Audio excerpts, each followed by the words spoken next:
ഇതുണ്ടല്ലോ കഴിച്ചാൽ കഴിച്ചുകൊണ്ടേയിരിക്കും, അത്രയ്ക്ക് ടേസ്റ്റാണ്. ഒരു പാത്രത്തിലേക്ക് 4-5 ടേബിൾ സ്പൂൺ വെളിച്ചെണ്ണ ഒഴിച്ച് വലിയൊരു സവാള നൈസായി കട്ട് ചെയ്തെടുത്തിട്ട് ചേർത്ത് കൊടുത്തിട്ട് ഇതുപോലെ ലൈറ്റ് ബ്രൗൺ കളർ ആകുമ്പോൾ ഇതിൽ കുറച്ച് കറിവേപ്പിലയും ചേർത്ത് ഒന്ന് മൊരിയിച്ചെടുക്കുക. എന്നിട്ട് ക്ലീൻ ചെയ്ത് വെച്ച 1/2 കിലോ വലിയ ചെമ്മീൻ ചേർത്ത് കൊടുത്തിട്ടുണ്ട്.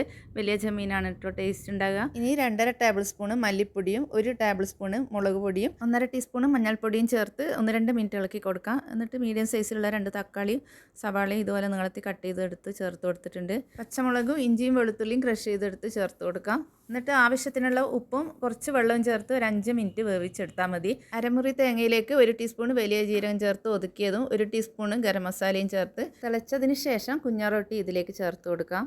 തേങ്ങയും ഉള്ളിയും വലിയ ജീരകം കൂട്ടി അരച്ച് ഉരുട്ടിയെടുത്തതാണ്. ഇനി ഇതിൽ കുറച്ച് കൂടുതൽ മല്ലിയിലയും കറിവേപ്പിലയും ഒക്കെ ചേർത്ത് നല്ലോണം തിളപ്പിച്ച് വറ്റിച്ചെടുത്താൽ നമ്മളെ അടിപൊളി ടേസ്റ്റ് ആയിട്ടുള്ള കുഞ്ഞറൊട്ടി ഇവിടെ റെഡിയായി. ട്രൈ ചെയ്ത് നോക്കുക. താങ്ക്